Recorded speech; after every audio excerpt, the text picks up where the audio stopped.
Вы заметили, что в последнее время многие задумываются о своем духовном развитии и пробуждаются? Меня зовут Ольга, мне 40 лет, и я хочу рассказать свою историю, как я вышла на путь просветления. Возможно, моя история отзовется в вашем сердце.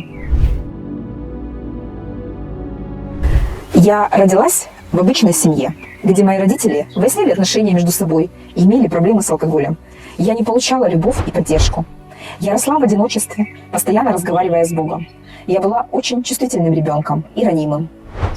Когда мне было 9 лет, мать отвела меня к целителю, который вылечил меня от сильных головных болей, с которыми врачи не могли справиться. Он сказал мне тогда, что когда я вырасту, у меня проявятся способности. Чтобы я поверила в это, он сказал закрыть глаза. И я увидела цифру, которая оказалась датой смерти моего отца. И мое же предвидение сбылось много лет спустя. В подростковом возрасте я увлеклась чтением эзотерических книг. Больше всего меня поразили книги Кастанеды.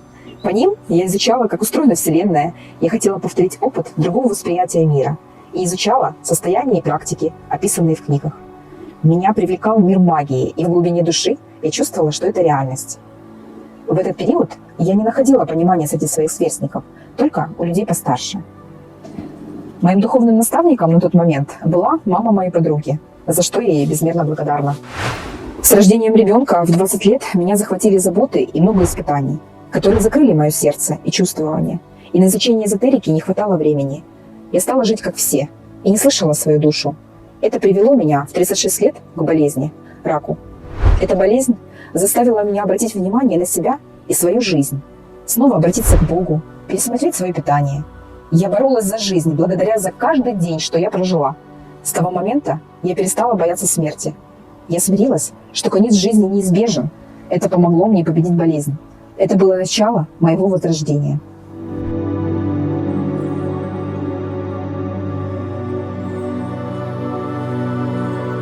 Ближе к 40 годам я начала предчувствовать, что скоро моя жизнь изменится. Я познакомилась с людьми, которые занимаются активацией энергии ЦИ. Я чувствовала, что я должна это сделать, но мне было страшно. То, что со мной произошло, я не забуду никогда. Это был тот мистический опыт, который я так давно искала. Я как будто проснулась ото сна. Мой организм после операции химиотерапии был ослаблен. У меня было много проблем со здоровьем, не было практически энергии и сил. Я все еще не видела смысла в жизни и не слышала свою душу.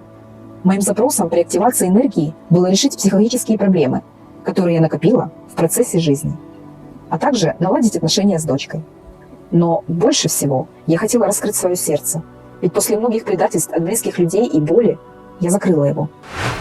Прошло уже 8 месяцев со дня активации. Энергия ЦИ исцелила мои многие болезни. С шеей, позвоночником, суставами и так далее.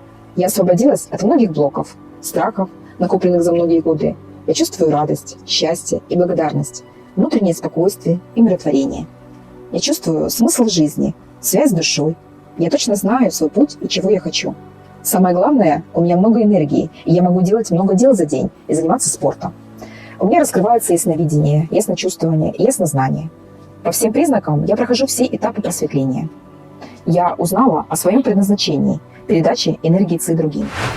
Первой я активировала энергию дочери. Сейчас она также может передавать энергию, у нее проявляются способности, и она помогает мне в моем духовном пути. У нее также есть ясночувствование и яснознание. Вместе с моей дочерью мы активировали энергию у нескольких моих друзей. С этого года активно начался переход людей из одного уровня восприятия в другой. Вот почему многие испытывают трансформацию, переосмысление, просветление. Наша задача сейчас заключается в том, чтобы помочь людям, которые испытывают подобные ощущения, и тем, кто хотят поменять свою жизнь и восприятие. Сейчас я начала обучение на целителя. Работа еще у нас идет до сих пор. Я чувствую огромное желание помогать людям, и в этом смысл моей жизни.